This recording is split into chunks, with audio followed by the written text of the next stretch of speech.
Você sabia que, sem perceber, cada um de nós está com uma dívida gigantesca? Quer saber quanto você está devendo só por ser brasileiro? Segura aí. Esse número ele vai te chocar. É muito maior do que você imagina. E o que isso significa para o nosso futuro, nós vamos descobrir agora.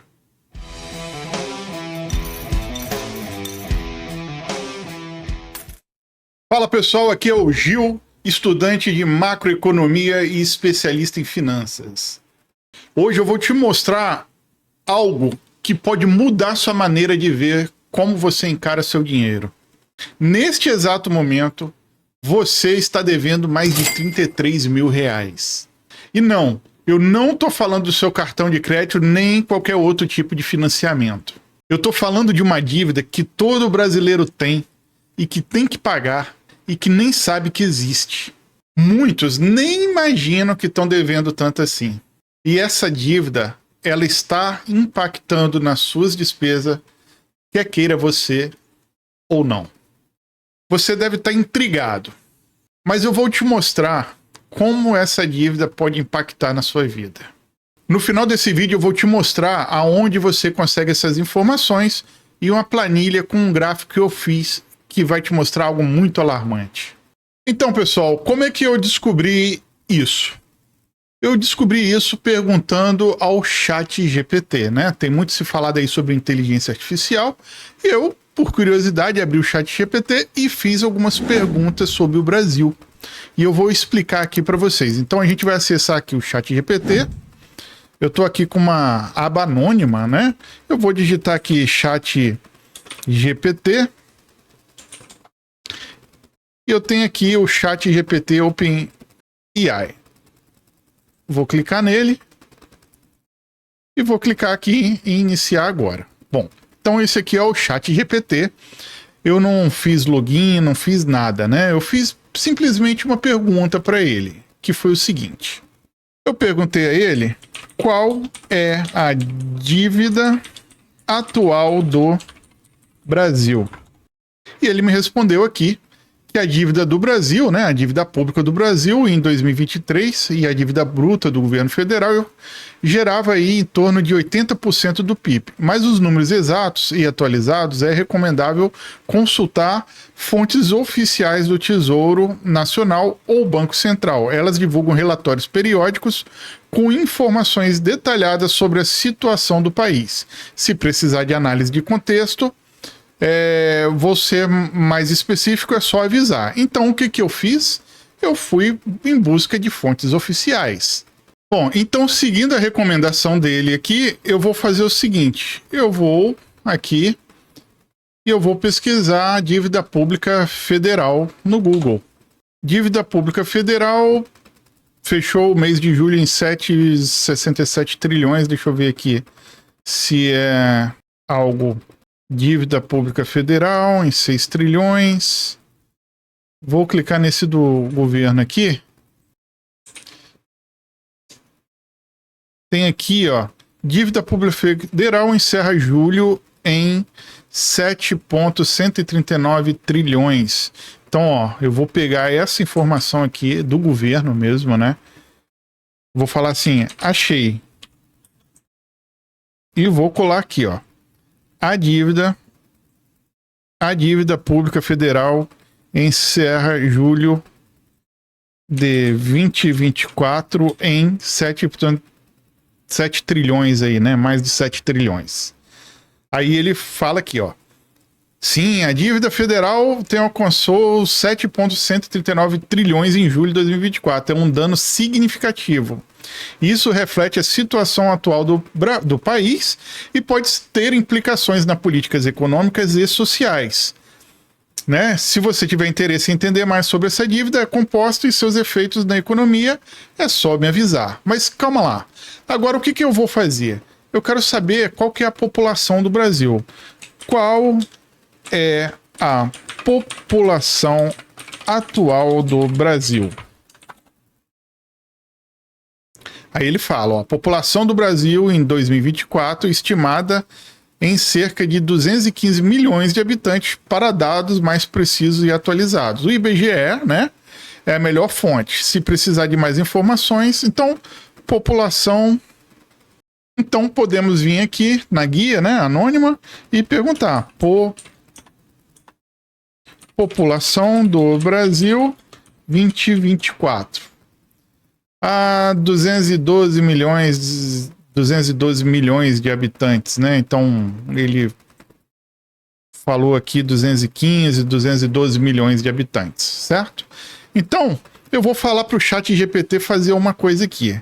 Então, pensando na dívida pública federal do Brasil e quantidade populacional, qual seria a dívida de cada habitante no Brasil? Olha só. Ele fala aqui que a dívida de cada habitante seria de aproximadamente 33.200 por habitante. Mas calma, gente. Ele está falando aqui que a dívida de cada habitante no Brasil é de R$33.200. Ou seja, nasceu um bebê, ele já nasce devendo R$33.200. Eu queria dizer para vocês o seguinte: essa dívida, ela não é desse governo agora.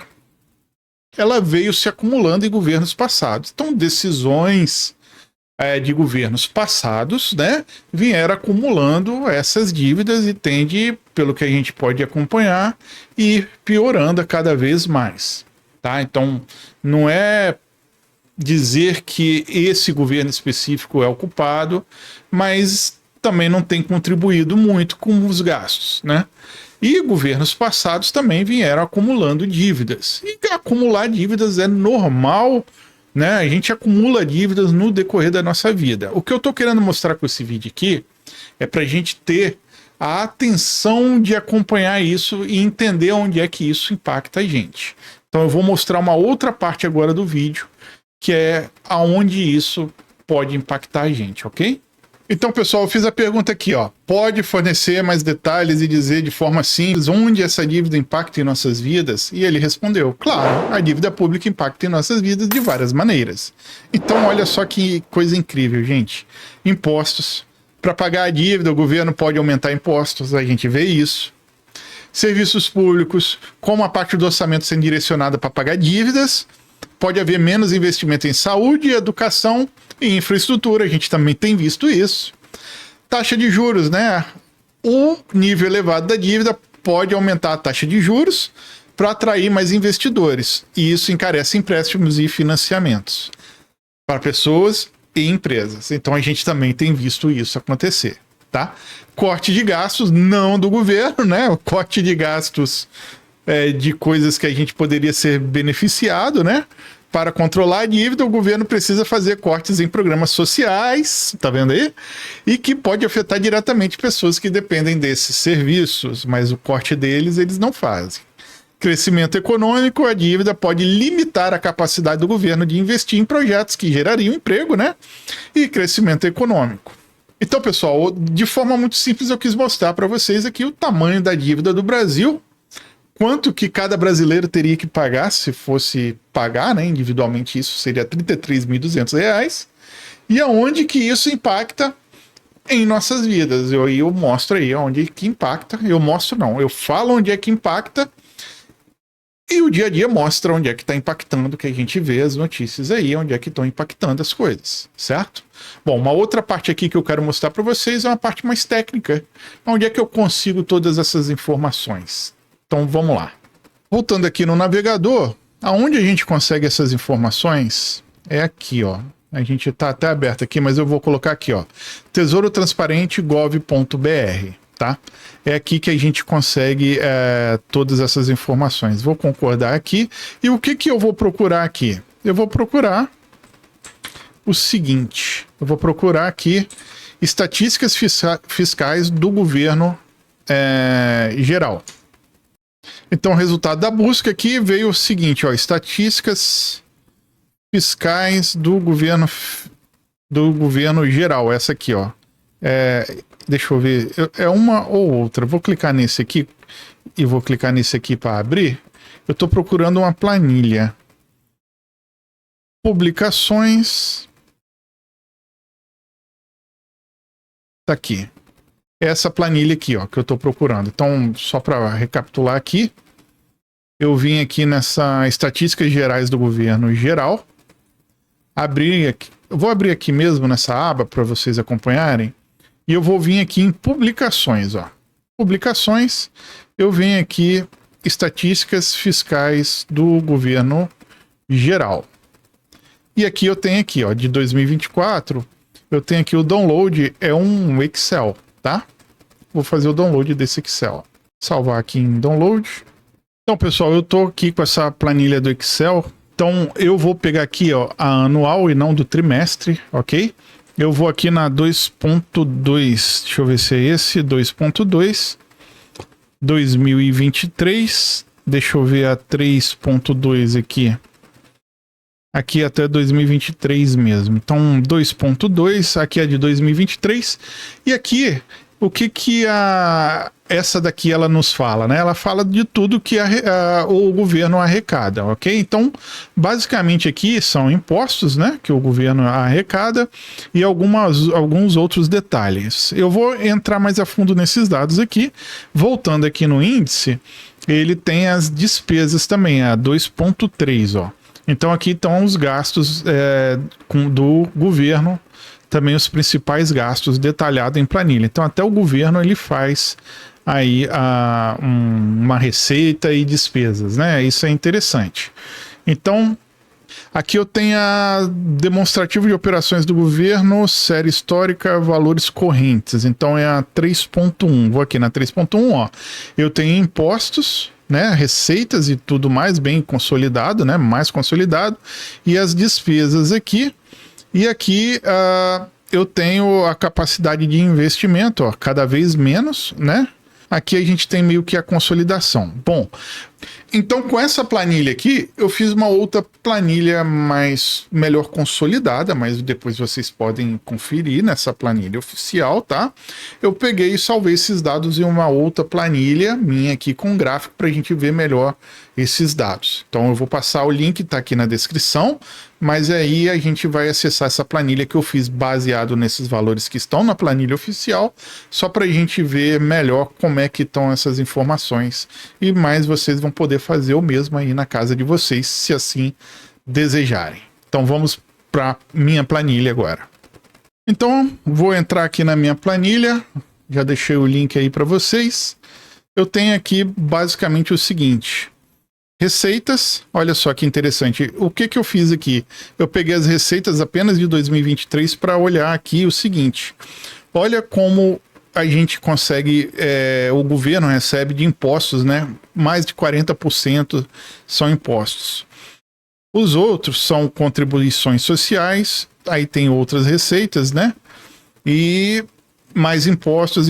Então, tipo assim, se a gente for somar 43 mais 5 mais 1 aqui, e mais 1,8 aqui, ó, mais da metade vem de impostos, né? Então a receita a receita principal aí do nosso governo são impostos, tá? Eu deixei aqui os detalhes, tá? Para vocês verem do que são essas receitas. E agora a gente vai dar uma olhadinha em despesas, o que o governo mais gasta. Então, a gente olhando aqui despesas, né? O governo gasta muito em benefícios, né? Previdenciários. Ele gasta muito com juros, ó. Essa parte aqui de juros, essa dívida toda que a gente tem, ela gera juros. Então o governo tem que pagar juros. Olha quanto que ele paga de juros e deixa de investir aqui na população por conta desses juros, ok? O uso de bens e serviços é 16%, né? Consumo de capital. Subsídios que ele dá muito pouco subsídio, se a gente for ver aqui na fatia, né? Outros gastos, né, variados e investimento líquido mesmo, ó, 240 mil, menos do que os juros que ele paga. Então olha como o nosso governo atual ele tem, o que ele tem de despesas e da onde ele pega as suas receitas. E aqui é a consolidação, né, de ano a ano. Eu trouxe para cá, mas aí a gente vê que a consolidação é a mesma que está lá, dá para ver aí como é negativo. Então, pessoal, é isso. Eu espero que vocês tenham gostado e aprendido aí como vigiar as finanças, não só sua, porque essas também são nossas, né? Mas também do governo, de quem a gente coloca lá hoje, de quem a gente colocou lá hoje, de quem a gente vai colocar lá amanhã. Então fica aí o alerta e como vocês podem acompanhar o trabalho aí dos nossos governantes, tá bom? Então, fui.